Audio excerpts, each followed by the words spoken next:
Hello, good afternoon, everyone. I hope you're good. I hope you're well. And I hope you've got some sunshine where you are because I haven't. It's a seriously gloomy day. And believe it or not, I did actually do something with my hair this morning, but after going for a dog walk, the hair is not looking so good. So don't judge. But today I'm here to talk to you about how to get rid of persistent cravings. And this is something that so many of the women that we work with struggle with. And it's something that can seriously throw you off track. And time again, what our ladies tell us is that they've been working really hard to, be good and eat better, working out loads, doing all the right things, and maybe they see some progress, maybe they don't. But the thing that keeps throwing them off track and making their lives much harder is these cravings that can be really intense, and it can be really tricky to ignore them. In fact, it can be almost impossible to ignore them, because when you have cravings, your body's telling you something. It's telling you that there's something missing, that there's something that isn't right, and it's like a signal from your body asking you to do something. And often one of the kind of underlying issues can be your blood sugars are dipping down too low, and your body just wants you to bring those blood sugars back up. And the best and most effective way for you to do that is to eat sugar or carbohydrates. These are the things that we tend to crave, are these sweet and savory sugars and carbohydrates. So that doesn't mean that that's what we want to do, is to eat those things to bring those blood sugars up. But unfortunately, that is the most effective way to do it for your body. It's really smart. It's really adaptive. It gives you cravings to make you eat something sweet or something that is going to break down into glucose, like the carbohydrates, the junk food, the starchy carbs. And that gives you a good hit of sugar and gets you out that blood sugar dip. That's what your body wants in the moment. But unfortunately, what also happens when we do that is when our blood sugars generally become too high. And when our blood sugars are too high, that's when we go into fat storage mode. So whilst you might be bringing yourself out of a blood sugar dip, at the same time, you put yourself into fat storage, which is, of course, what none of us want. So when we're struggling with cravings, we really need to be asking ourselves a few questions if you want to get to the root of this, because it is absolutely achievable to get rid of cravings. You do not have to rely on endless willpower to resist those cravings. You can absolutely get rid of them. We see it time and time again with our clients in the Nourish method. And we actually see that this is something that you can actually address really quickly once you address the underlying issues. Sometimes it is a really quick, I was going to say quick fix, and I don't mean quick fix as in, a short-term solution. I mean, it fixes the problem quickly. Sometimes that's the case if there is a blood sugar issue. And other times it can take a little bit longer, but once you actually identify what the issue is, then you can address it relatively quickly. So there's a few questions that we want to be asking ourselves to try and work out, what's going on, and really get down to how you can address these cravings so that you can make better food choices and you're not feeling that compulsion to eat chocolate or crisps or whatever it is that you crave every day or every weekend or whenever it might be. So the first thing that you want to ask yourself is, what is your body lacking? Often cravings can stem from your body lacking something. And the first thing to think about is energy. Is your body lacking energy? And that might mean, are you eating enough calories? or food generally? Are you eating enough to support your busy lifestyle? If you're very active, you may not be eating enough. And that might just sound bizarre because you may well be struggling with your weight, because we tend to think, well, I'm struggling with my weight, therefore I must be eating too much. But I can tell you that is so rarely the case. If it was as simple as just cutting down a bit and reducing your calories, there would not be so many people struggling with their weight. That's why this group exists. That's why I do what I do, because it isn't that simple. So don't rule out the possibility that you may not be eating enough, because if you aren't eating enough, you're leaving your body underfed and undernourished, and your body is going to be crying out for food and nourishment. And so the cravings might be pretty intense. And if you're going through kind of a daily cycle where you try to be really, really good during the day, or maybe you're just really busy during the day and don't eat much, and then you end up binging in the evening, that could be because you're just not eating enough during the day, so you end up overeating in the evening. So are you lacking calories? And the other thing on the subject of energy is sleep. If we're not getting enough sleep, your body wants to compensate for that lack of energy, and your hunger hormones become imbalanced when you're lacking sleep. So you feel hungrier and your blood sugars are less stable. It's much more difficult to make good food choices, and there's a very good chance that you're going to have cravings and give in to those cravings. So one of the first things to think about is, am I eating enough? Am I getting enough sleep? If the answer to either of those is possibly no, then that is the place to start. And then a very good second thing to think about is your protein intake. And I know I talk about protein in almost every single one of my posts and videos, but we see it time and time again. Most people that we work with are not eating enough protein. And a lot of people think, well, I have meat for dinner every night. That does not mean that you're eating enough protein. And so often the bigger issue is that the protein isn't spread out throughout the day. Maybe you're just getting protein in your dinner, maybe you're getting a bit in your lunch and dinner, but more often than not, there's a real lack of protein from breakfast. And that's the most important time to have it. We actually digest protein better first thing in the morning. And when you have a substantial amount of protein, and when I say a substantial amount, I mean we really want at least 20 grams of protein in our breakfast, or the first meal of the day. It doesn't have to be, the traditional breakfast time, but whatever we eat first, the first thing that we eat, we want to make sure that we've got a substantial amount of protein there. So the reason why we want that is because protein is digested really slowly. It's filling and it helps to keep you going for a long time because of that. But what it also does is it slows down your digestion of carbohydrates.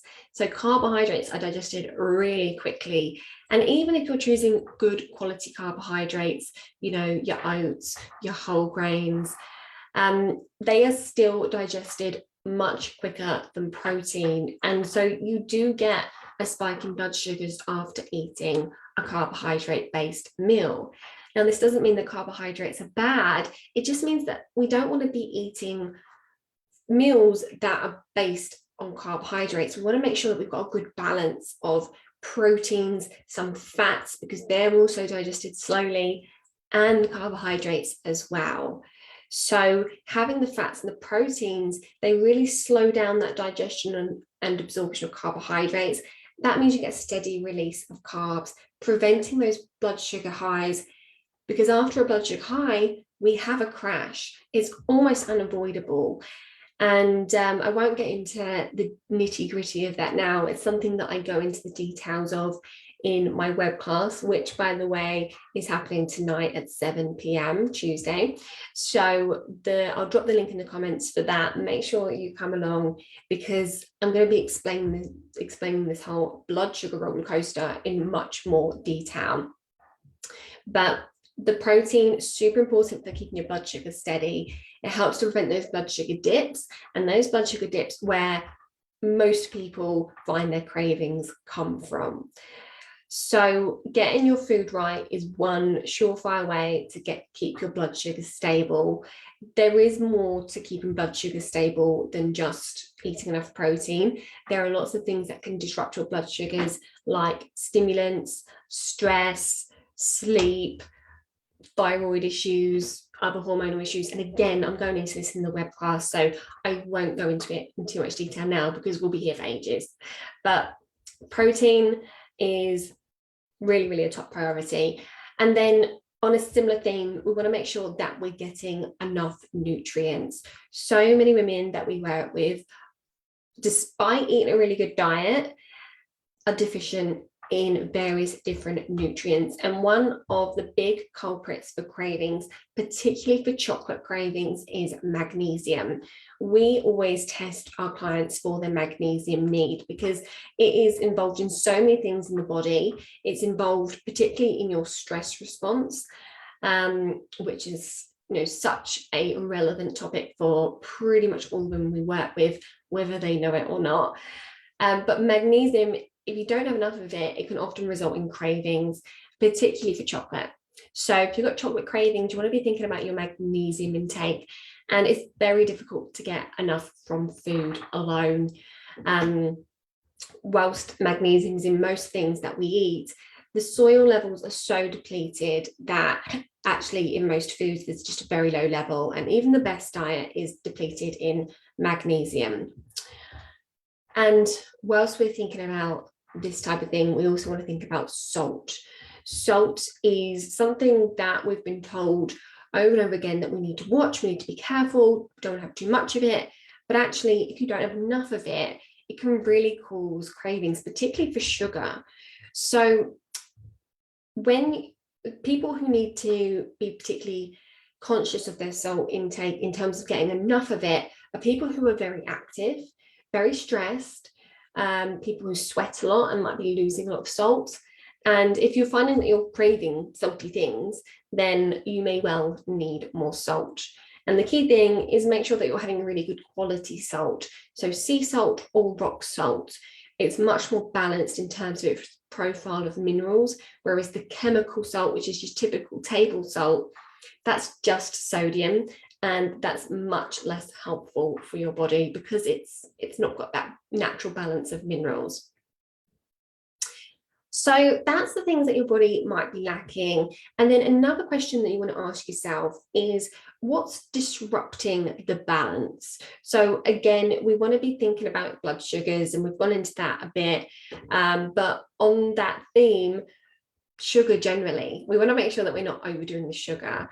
If you are having sugar in your tea, if you're adding some to cereal, if you're having lots of fruit juice or anything like that, you may feel like you're eating a pretty good diet, but perhaps you're just peppering it with some sugar. That is going to be disrupting your blood sugars in itself. And sugar, it's addictive, and you want more of it the more you have, particularly when you're adding that sugar to meals that have fat in, because it's that combination of sugar and fats that is so moreish. So we want to make sure that we're really trying to reduce our sugar intake. That in itself helps with reducing that craving for sugar. But the other things we want to think about in terms of what could be causing or disrupting the balance and causing these cravings, a really big one is thinking about your gut health. So the microbiome, which is the bacteria and the yeasts in your gut, that really needs to be in balance. And we often see overgrowth of certain species of bacteria. We very often see overgrowth of yeasts. And particularly with the yeast, these can cause such strong cravings. To the point where if you're depriving the yeast in your gut of these foods that it loves so much, then it can make you a little bit crazy. It can, kind of send you on a mission to get that food or that sugar, that carbohydrates, whatever it might be. So if you're finding that, despite doing those first things that I mentioned, particularly those things around balancing your blood sugars, then there could be something more going on here if that's not helping. So that we see this all the time. Again, with our nourished clients, we always look at the gut bacteria and yeasts because it's just an area where there are so frequently imbalances.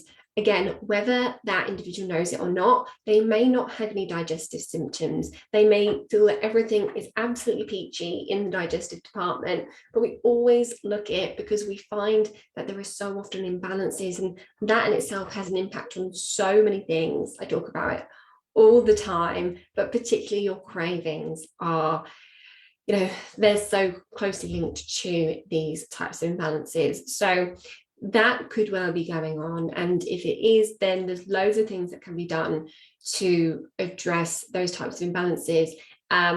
Unfortunately, diet alone is not going to address a yeast overgrowth. So we put into place specific targeted protocols to address those types of imbalances. And it's very individual based on, the type of bacteria and that person, what else is going on for them.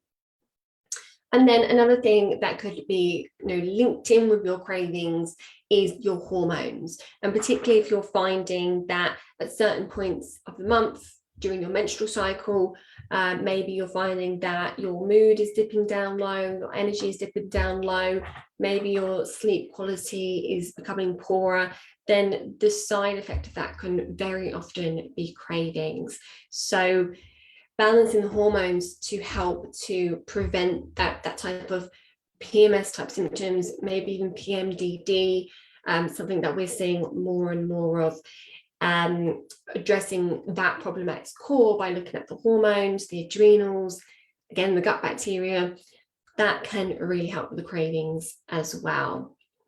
And then lastly, and very quickly, so that I'm not keeping you here for long, is thinking about the non-physical things that might be going on causing these cravings, the emotional drivers of cravings.